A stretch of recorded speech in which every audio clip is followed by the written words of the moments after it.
Yes, so it's a new book, Skulduggery Pleasant by Derek Landy, the very first one.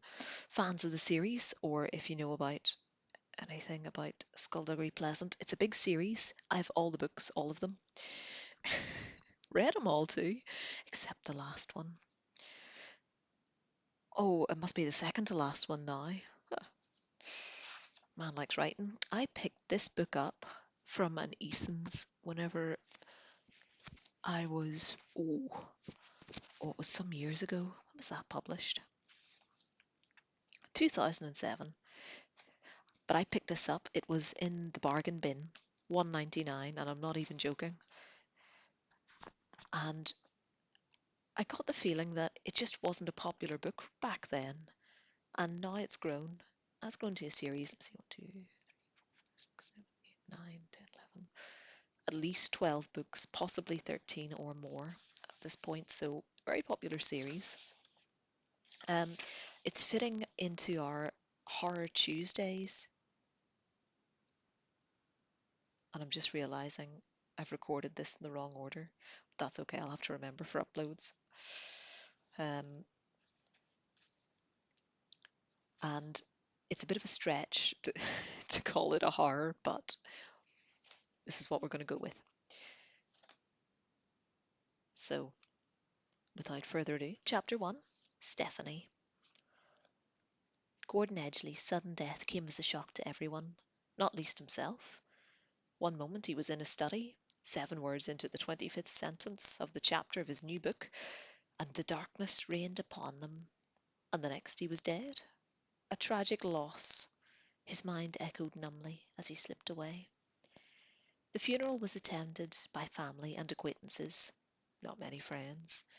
Gordon hadn't been a well-liked figure in the publishing world, for although uh, for although the books he wrote, tales of horror and magic and wonder, regularly reared their heads in the bestseller lists, he had the disquieting habit of insulting people without realizing it, then laughing at their shock. It was at Gordon's funeral, however, that Stephanie Edgley first caught sight of the gentleman in the tan overcoat.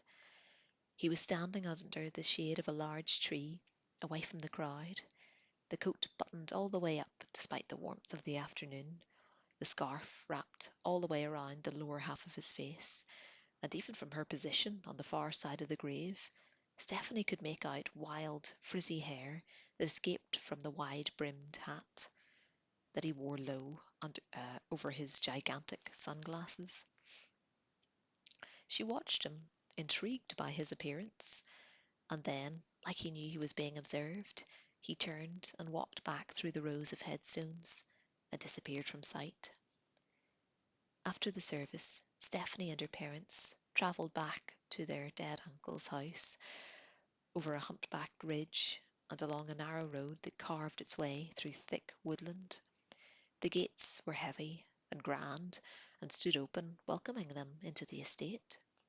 The grounds were vast, and the old house itself was ridiculously big. There was an extra door in the living room, a door disguised as a bookcase, and when she was younger, Stephanie liked to think that no one else knew about the door, not even Gordon himself. It was a secret passageway, like in the stories she'd read, and she'd make up adventures about haunted houses and smuggled treasure. The secret passageway would always be her escape route, and the imaginary villains in these adventures would be dumbfounded by her sudden and mysterious disappearance. But now this door, this secret passageway, stood open, and there was a steady stream of people through it, and she was saddened that this little piece of magic had been taken from her. Tea was served, and drinks were poured, and little sandwiches were passed around on silver trays, and Stephanie watched the mourners casually appraise their surroundings. The major topic of hushed conversation was the will. Gordon wasn't a man who inspired or even demonstrated any great affection, so no one could predict who would inherit his substantial fortune. Stephanie could see the greed seep into watery eyes of her father's other brother, a horrible little man called Fergus, as he nodded sadly and spoke sombrely and pocketed the silverware when he thought no one was looking. Fergus's wife, a thoroughly dislikable, sharp-featured woman named Beryl. She drifted through the crowd, deep in unconvincing grief, prying for gossip and digging for scandal. Her daughters did their best to ignore Stephanie. Carol and Crystal were twins, 15 years old, and as sour and vindictive as their parents, whereas Stephanie was dark-haired, tall, slim, and strong. They were bottle blonde, stumpy, and dressed in clothes that made them all bulge in the wrong places. Apart from their brown eyes, no one would guess that the twins were related to her. She liked that. It was the only thing about them she liked. She left them to their petty glares and snide whispers, and went for a walk. The corridors of her uncle's house were long and lined with paintings. The door beneath Stephanie's feet was floor beneath Stephanie's feet was wooden, polished to a gleam, and the house smelled of age. Not musty exactly, but experienced. These walls and these floors had seen a lot in their time, and Stephanie was nothing but a faint whisper to them, here one instant, gone the next. Gordon had been a good uncle, arrogant and irresponsible, yes, but also childish and enormous fun, with a light in his eyes and a glint of mischief. When everyone else was taking him seriously, Stephanie was privy to the winks and the nods and the half smiles that he would shoot her way, uh, even when they weren't looking. When they weren't looking. Even as a child, she felt that she understood him better than most. She liked his intelligence and his wit, and the way that he didn't care what people thought of him. He had been a good uncle to have. He taught her a lot. She knew that her mother and Gordon had briefly dated, courted, her mother had called it. But when Gordon had introduced her to his younger brother, it was love at first sight. Gordon liked to grumble that he'd never got more than a peck on the cheek, but he had stepped aside graciously and had quite happily gone on to have numerous torrid affairs with numerous beautiful women. He used to say that it had almost been a fair trade, but that he suspected he had lost out. Stephanie climbed the staircase, pushed open the door to Gordon's study, and stepped inside. The walls were filled with the framed covers of the bestsellers and shared space for all manner of awards. The entire wall had been made up of shelves jammed with books. There were biographies and historical novels and science texts and psychology tomes, and there were battered little paperbacks stuck in between. The lower shelf had magazines, literary reviews, and quarterlies. Stephanie passed the shelves which housed the first editions of Gordon's novels and approached the desk. She looked at the chair where he'd died, trying to imagine him there now, how he must have slumped. And then, a voice so smooth it could have been made from velvet. At least he died doing what he loved. She turned, surprised, to see the man from the funeral in the overcoat and hat standing in the doorway.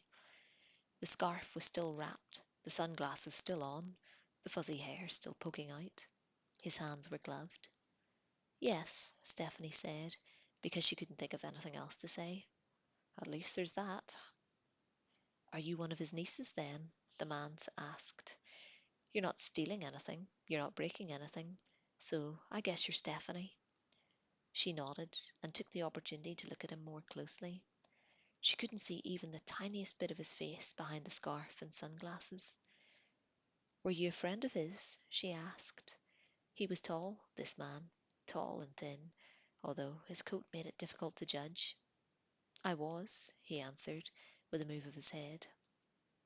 This slight movement made her realize that the rest of the body was unnaturally still. I've known him for years. Met him outside a bar in New York when I was over there, back when he had just published his first novel. Stephanie couldn't see anything behind the sunglasses. They were black as pitch. Are you a writer too? Me? No, I wouldn't know where to start. But I got to live out my writer fantasies through Gordon. You had writer fantasies? Doesn't everyone? I don't know. I don't think so. Oh, then that would make me seem kind of odd, wouldn't it? Well, Stephanie answered, it would help. Gordon used to talk about you all the time, boast about his little niece. He was an individual of character, your uncle. It seems that you are too. You say that like you know me. Strong-willed, intelligent, sharp-tongued, doesn't suffer fools gladly. Remind you of anyone? Yes, Gordon. Interesting, said the man, because those are the exact words he used to describe you. His gloved fingers dipped into his waistcoat, and he brought out an ornate pocket watch on a delicate gold chain. Good luck in whatever you decide to do with your life. Thank you, Stephanie said, a little dumbly. You too? She felt the man smile, although she could see no mouth, and he turned away from the doorway and left her there. Stephanie found she couldn't take her eyes off where he had just been. Who was he? Stephanie hadn't even got his name. She crossed over to the door and stepped out, wondering how he'd vanished from sight so quickly. She hurried down the stairs, reached the large hall without seeing him. She opened the front door just as a big black car turned out into the road. She watched him drive away, stayed there for a few moments, then reluctantly rejoined her extended family in the living room, just in time to see Fergus slip a silver ashtray into his breast pocket. And that's the end of chapter 1. Thank you for listening. If all goes well, I should be reading this then as in place of the Darren Shan series. What's Nimbus doing? He's flopped over, isn't he? Sleeping. He likes to sleep like that. His wee face against the bars. Sometimes he has his feet up against them too. But thank you for listening, and I'll see you soon.